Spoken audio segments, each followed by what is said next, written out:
अगर मरने के बाद भी इंसाफ न मिले तो क्या आत्मा 7 दिन तक धरती पर भटक सकती है? ये कोई फिल्मी कहानी नहीं, बल्कि 2016 की एक सच्ची घटना है जिसने पूरे इंडोनेशिया को हिला दिया था। वीना की मौत एक हादसा थी या फिर उसके पीछे छुपा था एक खौफनाक सच? बिफोर 7 डेज, यानी मौत के बाद के वो 7 दिन जिनमें एक आत्मा इंसाफ मांगती है। कहानी की शुरुआत एक ऐसे नोट से होती है जिसे सुनते ही रूह कांप जाती है। ये नोट सिर्फ एक चेतावनी नहीं, बल्कि एक सच्ची घटना की याद दिलाता है, क्योंकि ये फिल्म साल 2016 के एक रियल हादसे पर आधारित है। एक ऐसा हादसा जिसने पूरे समाज को हिलाकर रख दिया। सवाल सिर्फ इतना है, आखिर ऐसा क्या हुआ था? ये कहानी इसलिए दिखाई गई है ताकि आगे चलकर कोई और वीना अपनी जिंदगी न खोए। हम वीना की असली तस्वीर भी देखते हैं।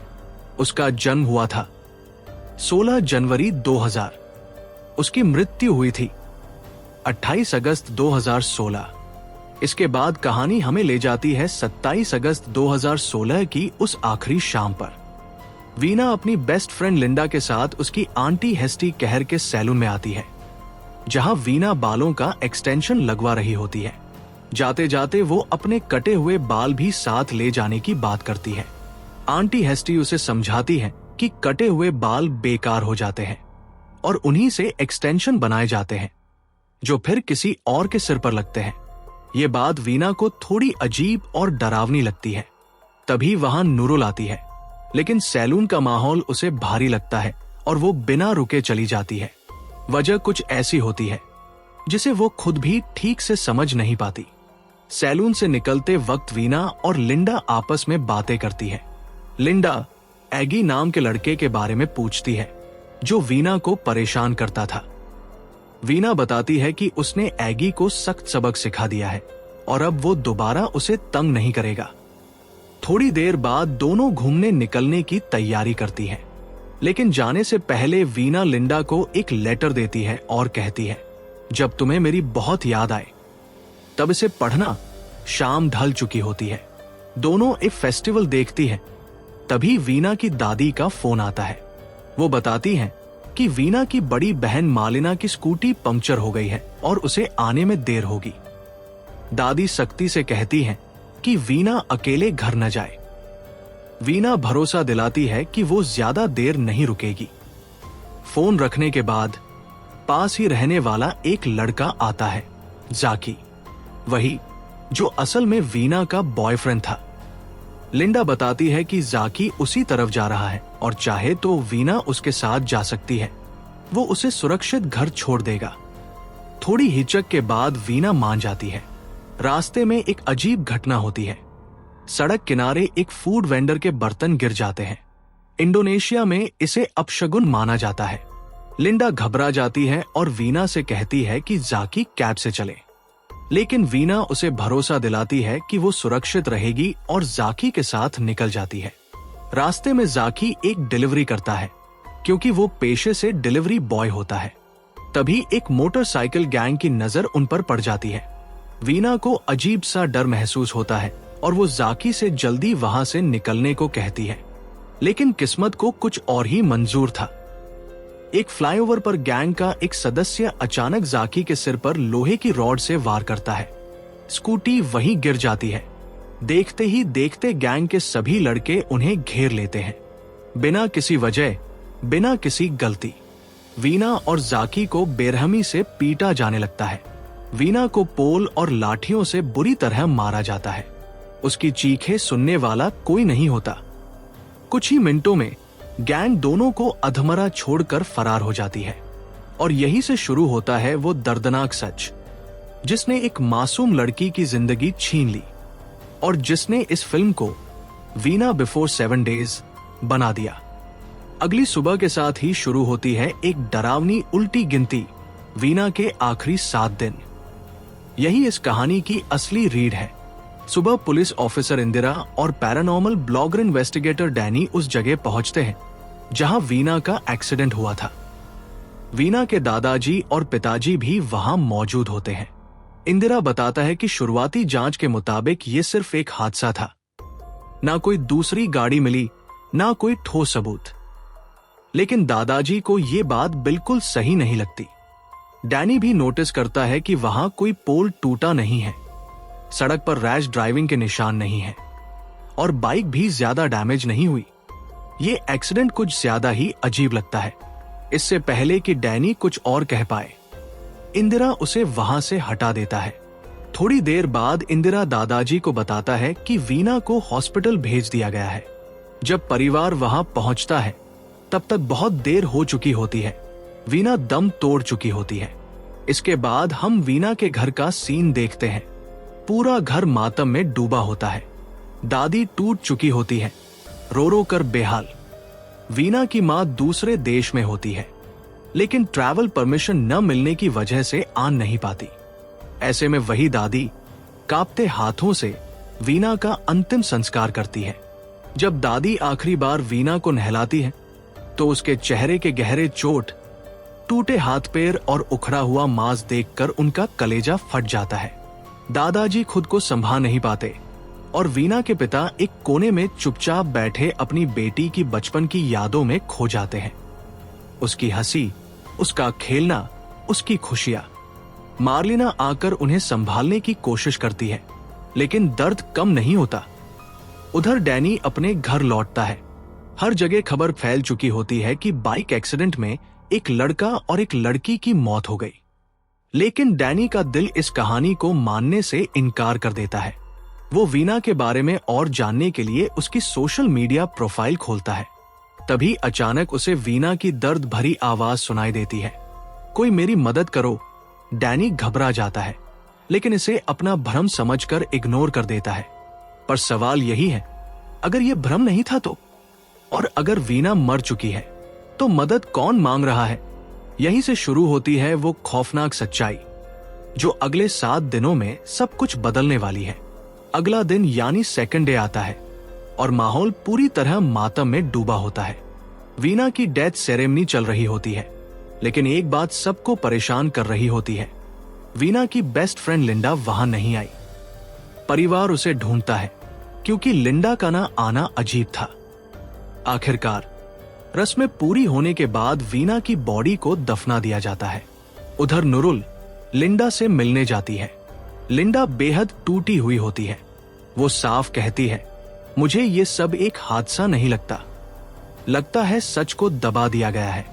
इसके बाद डैनी हेस्टी से मिलने जाता है और वीना के बारे में पूछताछ करता है।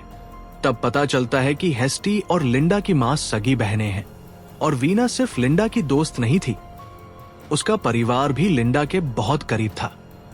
हेस्टी बताती है कि एक दिन पहले वीना के बालों में किसी ने जबरदस्ती कुछ चिपका दिया था, जिस वजह से वो हेयर एक्सटेंशन करवाने आई थी, और यही सीन हमने शुरुआत में देखा था।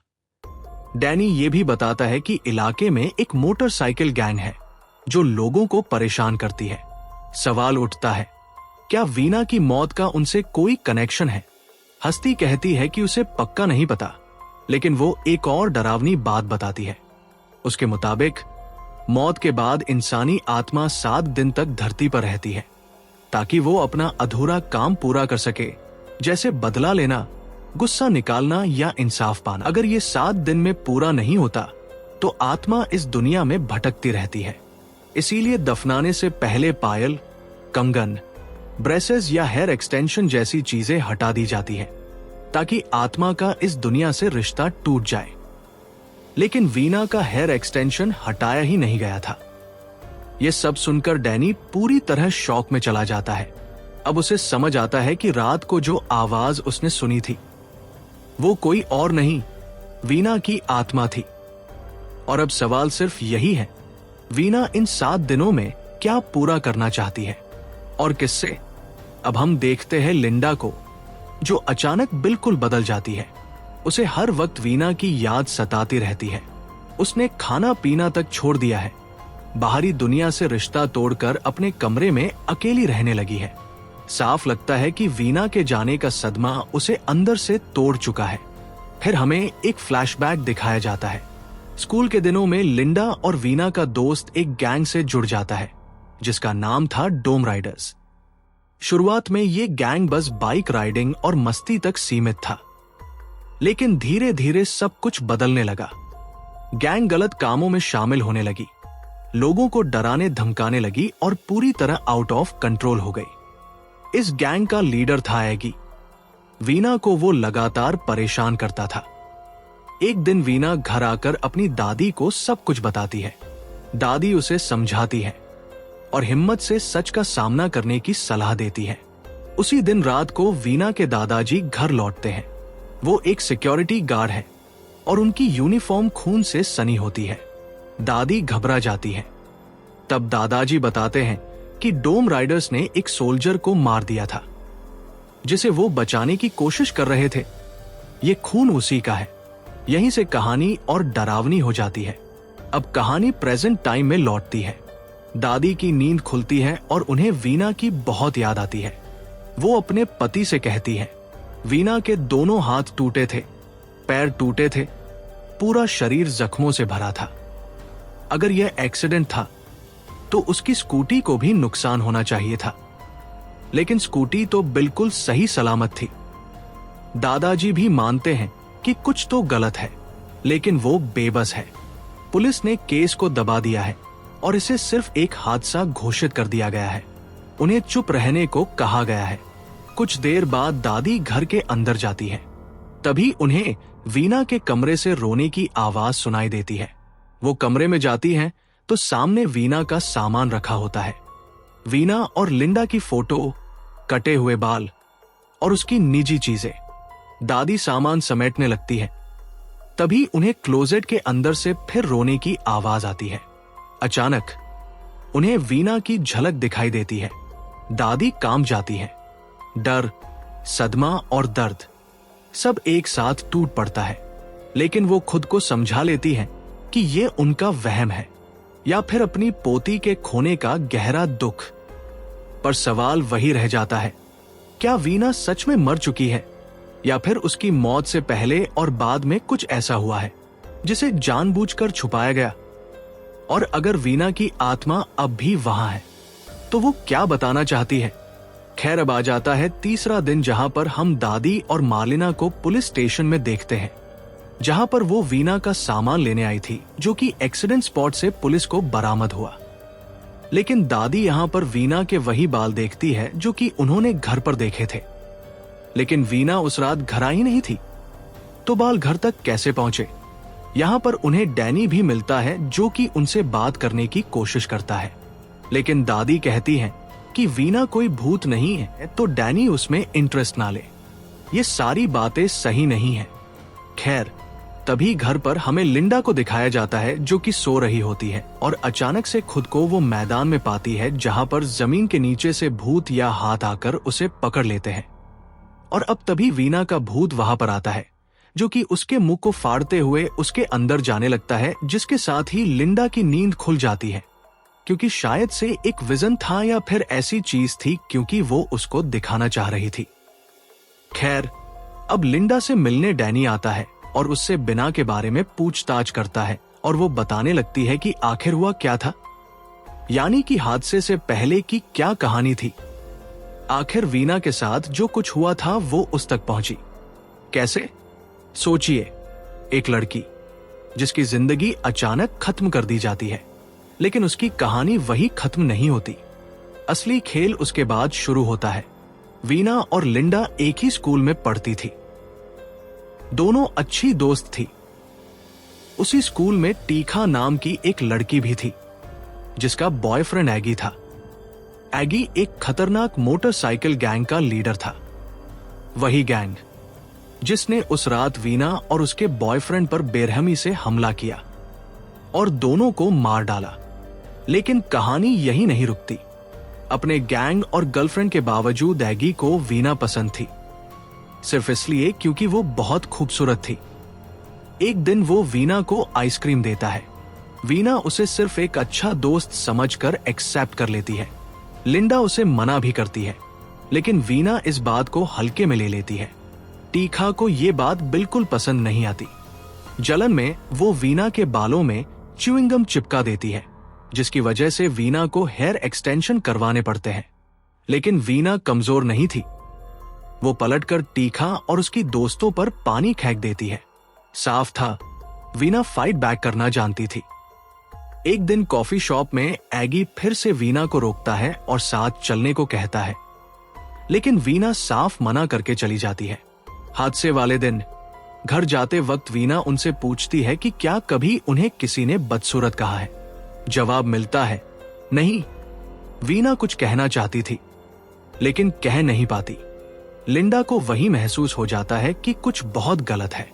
वो ये बात डैनी को भी बताती है। वीना का सपना था मॉडल बनने का। वो कई मॉडलिंग कंपटीशन में जाती थी और एक बड़ा कंपटीशन जीत भी जाती है। उसी दिन एगी उसे बाथरूम में पकड़ लेता है और जबरदस्ती करने की कोशिश करता है। वीना पूरी ताकत से खुद को बचाती है, उसके मुंह पर थूकती है और वहां से भाग जाती है। कुछ लोग ये सब देख लेते हैं, जिससे एगी को जबरदस्त इंसल्ट महसूस होती है। प्रिजन टाइम में लिंडा डैनी से कहती है कि वो रात कोई एक्सीडेंट नहीं थी। वो सच जानना चाहती है, आखिर हुआ क्या था। इसी बीच पता चलता है कि एगी एक बड़े पुलिस ऑफिसर का बेटा है। उसके पिता उसे शहर से बाहर भेज देते हैं, क्योंकि यहाँ वो बहुत कुछ गलत कर चुका था। अब कहानी डरावना मोड़ लेती है। एक रात एगी सोने जाता है, तभी उसके कमरे से अजीब आवाज आती है। नीचे पानी फैला होता है और जमीन पर आइस क्यूब्स पड़े होते हैं। आइस क्यूब्स, वही आइसक्रीम जो उसने पहली बार वीना को दी थी। और मरने से पहले वीना ने आखिरी चीज भी एक आइस क्यूब ही खाई थी। अचानक एगी को बाथरूम में बाथटब हर जगह पानी भरा हुआ मिलता है। तभी उसके सामने वीना का भूत आ जाता है और उसे बुरी तरह पीटना शुरू कर देता है। डर से पागल होकर एगी बालकनी से कूदने ही वाला होता है, लेकिन उसके माता पिता उसे रोक लेते हैं। पर सवाल यह है, क्या वीना की आत्मा को इंसाफ मिलेगा या ये सिर्फ शुरुआत है। अगले 7 दिनों की कहानी शुरू होती है चौथे दिन से। डैनी उस एक्सीडेंट स्पॉट पर पहुंचता है जहां वीना की मौत हुई थी।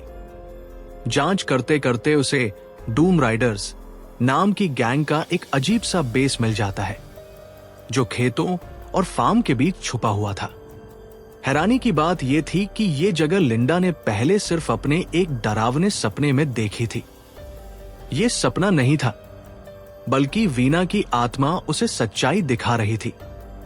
दूसरी तरफ लिंडा अपने घर पर वीना का लिखा हुआ एक लेटर पढ़ती है। उस लेटर में वीना लिखती है कि वो बुलिंग से डरने लगी थी। उसे लगता था कि वो बदल रही है, अकेली हो रही है। ये पढ़कर लिंडा पूरी तरह टूट जाती है। तभी अचानक उसकी हालत बिगड़ने लगती है और वो अजीब हफ्ते करने लगती है। इधर मलिना और दादी आपस में बात कर रहे होते हैं। दादी बताती है कि उन्होंने घर में वीना के बाल देखे थे। सवाल यह था कि ये मुमकिन कैसे है। दादी समझ जाती है कि वीना की आत्मा कुछ कहना चाहती है। तभी डैनी वहां पहुंचता है और बताता है कि वीना की आत्मा ने लिंडा को अपने कब्जे में ले लिया है। सब लोग तुरंत लिंडा के घर जाते हैं। वहां लिंडा बुरी तरह रो रही होती है, चिल्ला रही होती है और कहती है कि वीना की मौत कोई हादसा नहीं थी। फिर वो उस रात की खौफनाक कहानी सुनाना शुरू करती है और यहीं से असली सच सामने आता है। उस रात एक गैंग लीडर और उसकी पूरी गैंग ने वीना और उसके बॉयफ्रेंड जाकी पर हमला किया था। स्कूटी से गिरने के बाद वीना को बेरहमी से पीटा गया, उसके हाथ तोड़ दिए गए, सिर बाइक पर बार बार मारा गया। वहीं जाकी को भी गैंग के लोग मार रहे थे। इसके बाद दोनों को उसी सुनसान बेस पर ले जाया गया जो लिंडा ने अपने सपने में देखा था।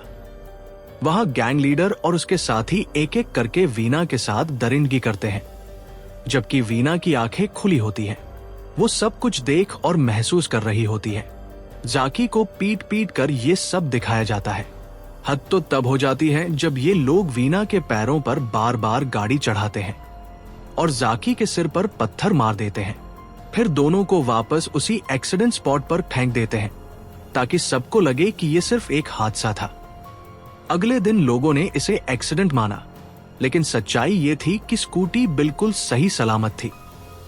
ये हादसा नहीं, एक सोची समझी हत्या थी। वीना की आत्मा अब साफ साफ कहती है, उसके साथ गलत हुआ है और उसे इंसाफ चाहिए। असली गुनहगार शहर से भागने की तैयारी में है। दादी वीना की आत्मा को समझाती है कि वो लिंडा का शरीर छोड़ दे, क्योंकि इससे लिंडा की जान को खतरा है। वीना की आत्मा लिंडा को छोड़ देती है, लेकिन जाते जाते बताती है कि वो लिंडा से मिलना चाहती थी। लिंडा उसकी कब्र पर नहीं आई, इसलिए वो खुद उसके पास आ गई। पहले दिन से ही वीना की आत्मा इंसाफ की गुहार लगा रही थी। दादी बताती है कि अगर वीना की आत्मा को शांति देनी है तो उसका आखिरी काम पूरा करना होगा। अब उनके पास सिर्फ 3 दिन बचे हैं। अगर इन 3 दिनों में वीना के गुनहगारों को सजा नहीं मिली तो वीना की आत्मा हमेशा के लिए इस दुनिया में भटकती रहेगी। और यहीं से शुरू होती है इंसाफ, बदले और डर की वो दौड़ जिसका टाइमर है सिर्फ 7 दिन। कहानी तब आगे बढ़ती है जब डैनी अपने घर पहुंचता है। तभी मर्लिना उसे कॉल करती है और पूरे हादसे की सच्चाई बताते हुए एक डरावनी रिकॉर्डिंग भेजती है। उस रिकॉर्डिंग में लिंडा घबराई हुई आवाज में वो सब बता रही होती है जो वीना के साथ हुआ था। डैनी ये रिकॉर्डिंग इंटरनेट पर डाल देता है और देखते ही देखते वो वायरल हो जाती है। अब आता है 5वां दिन। दादी मर्लिना और डैनी पुलिस स्टेशन जाते हैं, जहां उनकी मुलाकात इंदिरा से होती है, जो असल में डैनी का बड़ा भाई है। वो डैनी को सुरक्षित रखने के लिए उसे केस से दूर रख रहा था। इंदिरा उन्हें एक वकील से मिलवाता है। वकील बताता है कि रिकॉर्डिंग में कही गई बातें पुलिस जांच से मेल खाती है और 48 घंटों में सभी आरोपियों के नाम भी मिल चुके हैं। लेकिन दिक्कत यह है कि पुख्ता सबूत नहीं है। ऊपर से मामला बड़े लोगों से जुड़ा है जिन्हें बचाने की कोशिश की जा सकती है। इसीलिए वो सलाह देता है कि वीना की बॉडी को दोबारा कब्र से निकालकर पोस्टमार्टम कराया जाए, क्योंकि पहले जांच ठीक से नहीं हुई थी। वीना का परिवार इस फैसले को लेकर टूट जाता है। किसी को ये सब सही नहीं लगता, लेकिन इंसाफ जरूरी था। मर्लिना कहती है ये बदले के लिए नहीं, बल्कि ताकि आगे किसी और के साथ ऐसा ना हो। वही दादी कहती है कि वीना की दर्द भरी चीखें आज भी उनके कानों में गूंजती हैं और वो चाहती हैं कि एगी को उसके गुनाह की सजा मिले। इसी बीच रात में हम एगी को एक रिसोर्ट में छुपा हुआ देखते हैं। तभी वहां वीना की आत्मा आती है। वो एगी को पकड़कर बेरहमी से पीटती है, उसके हाथ पैर तोड़ देती है और फिर गायब हो जाती है। अब आता है 6ठा दिन। वीना की बॉडी को पोस्टमार्टम के लिए कब्र से बाहर निकाला जाता है। उसी वक्त वीना की आत्मा फिर से लिंडा के शरीर में प्रवेश कर लेती है। लिंडा वीना का दर्द महसूस करती है और रोते हुए कहती है कि उसे इस तकलीफ से आजाद कर दो। उसके शरीर में लगे ब्रेसेस और एक्सटेंशन हटाने की गुहार लगाती है। इंदिरा वो सब हटा देता है और तभी वीना की आत्मा आजाद होकर लिंडा का शरीर छोड़ देती है। पोस्टमार्टम रिपोर्ट आते ही पुलिस एक्शन में आती है। 11 में से 8 आरोपियों को गिरफ्तार किया जाता है। उनमें से 7 को उम्र कैद हो जाती है, लेकिन 3 लोग, जिनमें एगी भी शामिल था, कभी नहीं मिलते। या तो वो भाग चुके थे, या फिर सच ये है कि वीना की आत्मा ने उन्हें पहले ही सजा दे दी थी। फिल्म के अंत में असली रिकॉर्डिंग का आखिरी हिस्सा सुनाया जाता है, जिसमें दरिंदगी इतनी भयानक होती है कि उसे पूरा सुनाना भी मुश्किल हो जाता है। और यहीं पर खत्म हो जाती है वीना बिफोर 7 डेज। ये सिर्फ एक हॉरर फिल्म नहीं, बल्कि इंडोनेशिया की एक सच्ची और दिल दहला देने वाली घटना पर आधारित कहानी है, जिसने पूरे देश को हिला दिया था। मूवी से सीख मिलती है, सच चाहे कितना भी दबा दिया जाए, इंसाफ देर से सही, लेकिन कभी न कभी सामने जरूर आता है। अगर सिस्टम फेल हो जाए तो कभी कभी सच्चाई खुद आवाज बन जाती है। अगर आपको ऐसी रियल, डार्क और अनकही कहानियां जाननी है तो इस चैनल से जुड़े रहिए, क्योंकि यहाँ हर कहानी सिर्फ डराती नहीं, सोचने पर भी मजबूर करती है।